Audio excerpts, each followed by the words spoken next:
সাম্প্রতিক সময়ে বাংলাদেশের সবচেয়ে আলোচিত সমালোচিত বিষয় হচ্ছে কোটা বিরোধী আন্দোলন।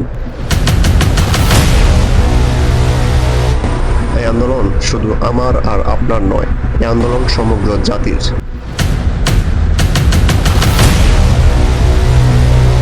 কিন্তু এই কোটা আসলে কি, এটি কাদের এবং কি বিবেচনায় দেয়া হয়?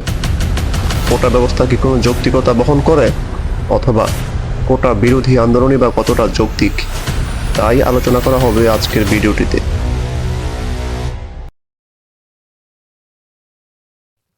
1971-এর মহান মুক্তিযুদ্ধের পর 1972 সালে বাংলাদেশ সরকার কর্তৃক চালু করা হয় কোটা ব্যবস্থা। যুদ্ধে অংশগ্রহণকারী মুক্তিযোদ্ধা এবং আহত যোদ্ধাদের বিশেষ সুবিধা দিতে চালু করা হয় এই কোটা ব্যবস্থা। সে সময় মেধা তালিকার 20% বরাদ্দ রেখে 40% জেলাভিত্তিক, 30% মুক্তিযোদ্ধাদের পরিবারের সদস্যদের জন্য এবং 10% যুদ্ধে ক্ষতিগ্রস্ত নারীদের জন্য বরাদ্দ দেওয়া হয়। বছর পর বছর একই প্রথা চলতে থাকে। 2018 সালে প্রথম মোড় আসে এই বিষয়ের উপর। কোটা সংস্কারের জন্য 10 দফা দাবি করে কর্মসূচি পালন করা হয়। লম্বা সময় আন্দোলনের ফলে স্থবির করা হয় কোটা ব্যবস্থা। কিন্তু প্রেক্ষাপটের পরিবর্তন আসে 2024 সালে, যখন হাইকোর্ট ঘোষণা দেয় কোটা ব্যবস্থা পুনর্বহাল করতে। তখন আবারও শান্তিপূর্ণভাবে ঢাকার বিভিন্ন স্থানে সাধারণ শিক্ষার্থীরা আন্দোলন শুরু করে। তাদের দাবি একটাই, কোটা ব্যবস্থা পুনরায় স্থবির চাই। কোটা নয়, মেধাই হোক আসল পরিচয়। এটাই ছিল তাদের স্লোগান। কিন্তু দৃশ্যপট পুরোপুরি বদলে যায় যখন দেশের প্রধানমন্ত্রী বলেন, তার মানে কি মুক্তিযোদ্ধার সন্তান নাতিপুতিরা কেউ মেধাবী না, যত রাজাকারের বাচ্চারা নাতিপুতি হলো মেধাবী, তাই না? তীব্র বিক্ষোভে ফেটে পড়ে আন্দোলনরত শিক্ষার্থীরা।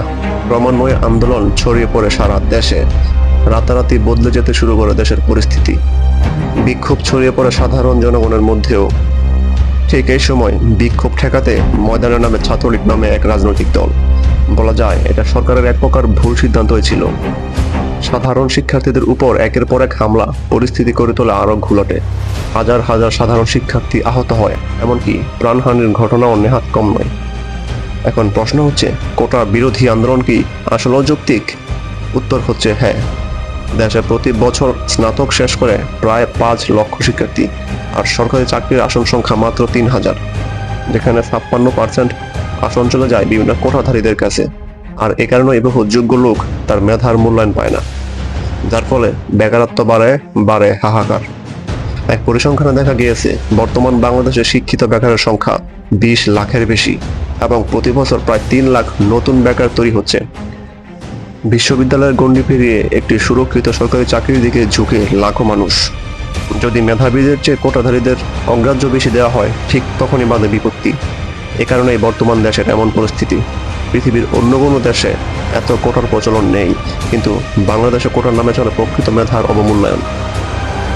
আর আমজনতা যখন স্ব অধিকার থেকে বঞ্চিত হয়, ঠিক তখনই তারা অধিকার আদায়ে আন্দোলন শুরু করে। দেশের ব্যবস্থাপনার বিরুদ্ধে আন্দোলন করলে প্রেক্ষাপট পরিবর্তন হতে পারে। অবশ্য তা পরিবর্তন হয়েছেও। লাখো শিক্ষার্থীর দৃঢ় আন্দোলন ও অসংখ্য প্রাণের বিনিময়ে হয়তোবা আমাদের আন্দোলন সফল হয়েছে। কিন্তু এর মধ্যে সাধারণ শিক্ষার্থীদের উস্কে দেয়া এবং রাজনৈতিক প্রতিহিংসা ও উদ্দেশ্য হাসিলে আন্দোলনে যোগদান করেন কয়েকটি রাজনৈতিক দল।